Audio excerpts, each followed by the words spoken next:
Everyone else has already done their part. You're full of shit. What the fuck happened? Kick this off just by saying I have never been so emotionally conflicted watching a documentary in my life. I love that. Tell me more. Unpack that for a second. I am so quickly watching Phoenix Jones, The Rise and Fall of a Real Life Superhero, and I am going between, is this man helping or hurting? Just back and forth I've never seen anything like it. And sitting across from you, it feels emotionally confrontational because I'm like, I don't know, Ben.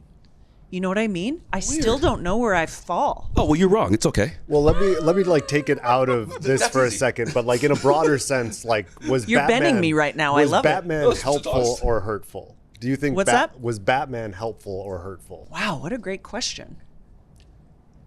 I actually that leads me to think about how I sort of consider Batman one thing, and then I think, oh, he's nuanced when I think the other thing. And it doesn't make me upset. But when it's a real life thing, then I get upset. And I'm like, wait a minute. And nuance, for me, I'm like, nuance in real life? The hell with that. What do I think? Where do I fall? I don't know. Ben, help. That's so funny. You're a real person, and I find that difficult to swallow. Yeah, so does everybody. Right? The part that was weird to me is I never thought about what you're thinking about, whether it could help or hurt. It never crossed my mind. Because you're helping in your mind. Well, no, because I'm doing what I think is morally correct, and where everyone's going to land on that is their own thing. I don't care. Yeah. But like I decided to help my neighborhood. If people go out and pick up trash, right? Are you really going to stop the world from being polluted? Who knows? But you feel pretty good about picking up your trash, right? Yep. So I'm doing the exact same thing. So it makes me feel good. I throw a starfish back in the ocean. I don't really care, right? The part that I was conflicted about was watching it and seeing the emotional effect it had on the people around me. Yes. And like, because I think they're like me. Yeah, there's a lot of effects out on other people where I'm like, that wasn't my goal. Like punching a guy in the face. If I punched you in the face, you chose it. It was your destiny. Trust me. Like wow. you knew how you got there. But if I made your kid cry because I put you in prison, or if I made my son cry because I got hurt, that I didn't choose. Collateral damage. Yeah, that part got me a little bit. That part. I mean, I think that's what leads to the emotional complexity of what you do in real life and did. And this is such a vulnerable documentary. I feel like that sucks. I know.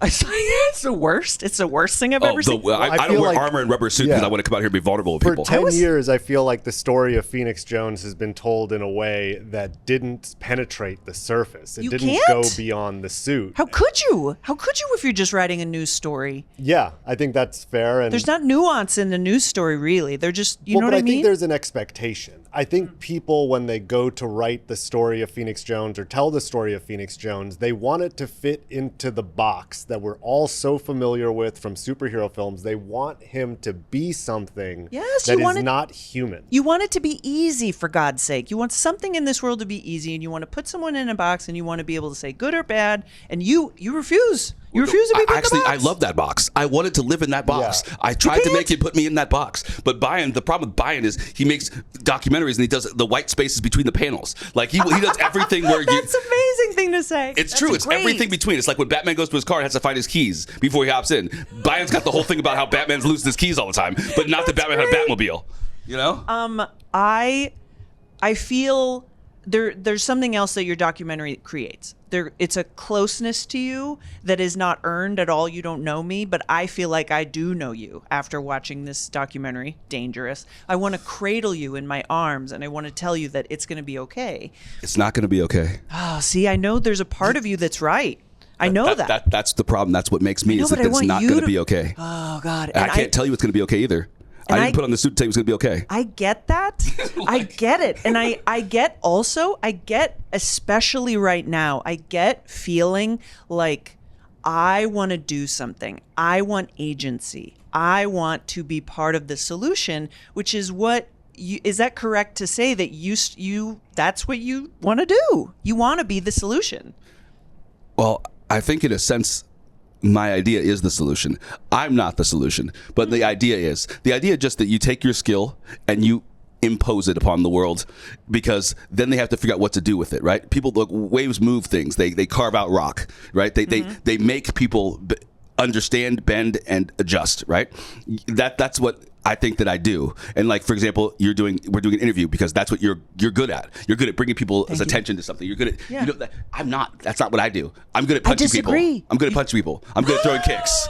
I'm good at stopping crime. You That's know what I do. Do you know what? You're wrong. You're a show person. Which isn't which I don't mean as a pejorative. I don't mean Not that offended. I think that you know how to convey a message to people. And I think that that's why you inspired people to follow you. And I think that your humanity is messy. It's like just yours is and mine is, and you were willing to put it on display for the greater good. At least that's one of the things I read from the movie. I wasn't willing to. It happened. I tried to avoid it, but I wonder. Yeah, I wonder you can't. how much of it is actually because I'm a show person, and how much of it is actually just because I don't have another way of doing things, and that happens to be a show way, and people interpret it as they will. But like, there's times I want to do something else. Like in my brain, I have a different idea. Good luck. And then, exactly, but I'm stuck like in a box of being me that I wish I could sometimes just. I see easier solutions sometimes, and I cannot You do them. don't Well, choose but going them. back to the message for a second of like the real life superhero movement and Ben, I think there's part of it that also comes down to fighting apathy, right? Like that's Almost all of it. That's what drew me to this world, was the idea that here is a group of people who, when they pass a person being attacked or just somebody who might have overdosed on the streets, they're not just going to walk away. They're going to try to do something about it. Right. And I think that there's something innately heroic about that action, whether you're wearing a superhero suit or you're not. But I think that what Ben was speaking to as well is when you have a certain set of skills that has to do with the ability to confront violent crime. That's what makes Phoenix Jones stand apart from the rest of the real life superhero movement, is that where most of them are very content doing those random acts of kindness, which are heroic in their own way, Ben stands apart because he actually has a background where he can intervene in a violent crime that is happening and have the skills and just the physical, stature to stop them. And so that's where you get into, I think, what comic books and superhero films stop short of, is like, well, what are the consequences? Both when you do something like that, and we live in a world where there is police and they will arrest you. Yeah.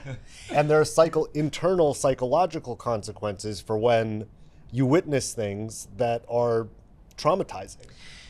Keyword trauma.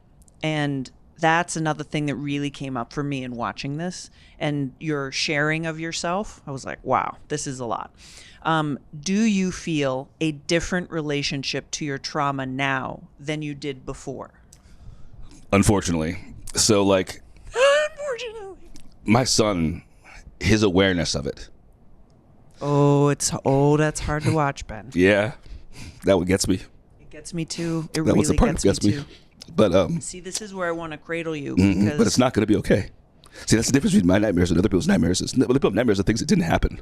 My nightmares happened a certain way. They're never going to be better. People are never coming back. You get one chance. You know what I mean? And, you either win or you lose, and that's it forever. So there's no. Don't tell me it's going to be better, because it won't be. It'll be better the next time I train better. Next time I'm faster. Next time I stop someone, it'll be better. But that's it. It's never going to be better for that person. They're gone forever. This is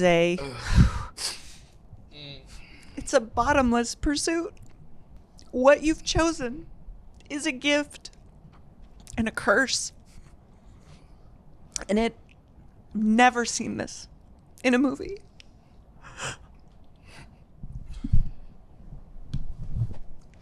Hang in there. I just wish I could have kept it to myself. I just wish it didn't affect my son as much. That's the tough one. Yeah, because, I knew this was going to happen. Bayan, you f***ing suck. You really do. Well, but I think there's where it gets to this idea of, we have an expectation and we want to come to this film to laugh, because on its face, this idea is silly. And what I found, which I feel like you have also seen in this doc, is that it goes so much deeper than that, because the consequences of choosing this life are way heavier than I think we're willing to give it credit for. And, you know, I go back to, as somebody who loves the superhero genre, who grew up like most of us, showing up for those films on opening night and wanting to believe in a way that we can live in this world where there's clean lines. But I'll tell you, like, when we went out during the protests and we were seeing everything that was happening, it became clear to me that it's really difficult when you're in those environments and you're holding a camera to pick out right from wrong. And I think Ben is a unique character in this moment in time because he has such a clear moral compass.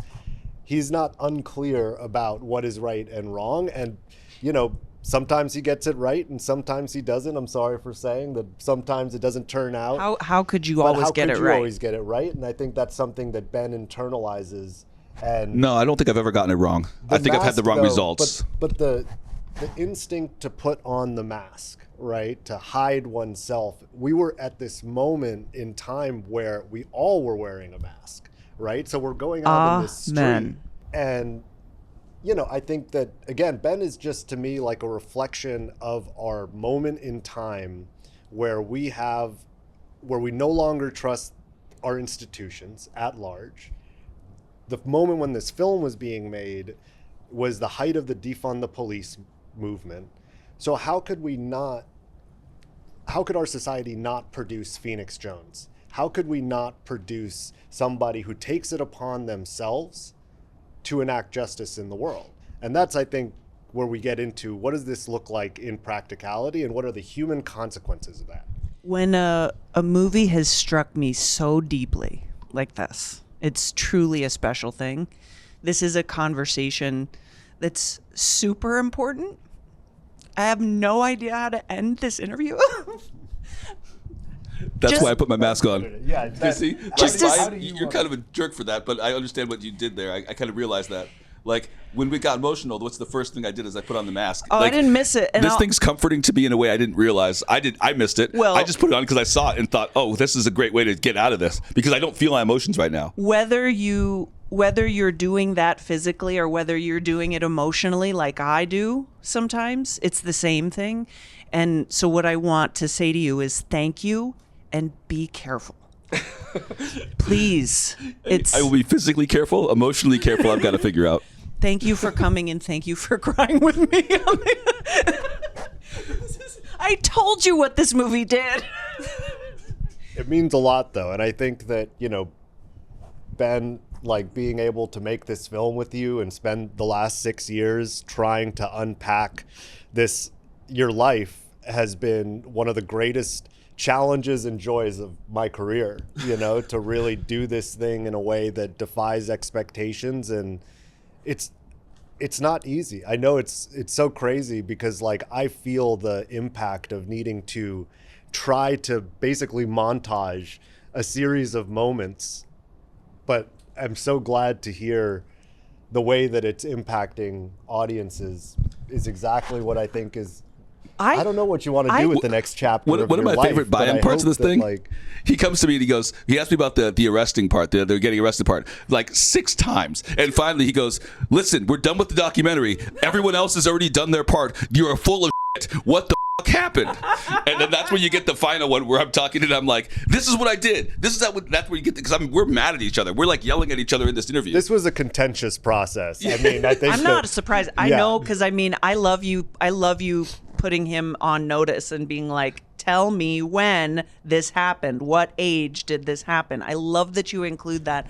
I called people that live in Seattle to talk to them about you. We lived together during that time. Jesus Christ. We were like living you guys, in an apartment. can we like either get a cocktail or go to therapy together or potentially both? I unfortunately need both. I don't drink. I don't drink ready to start. Is that weird? Yeah. I don't drink at all. I'm going to get you a Diet Coke, but then we're going to bring in like William H. Macy and Giancarlo Esposito, who are both playing therapists in this festival this year. And then we're going to fake therapize ourselves. So good. Thank you for coming in and thank you for sharing yourselves with all of us. I can't wait for people to see this. Thank you. Thank you.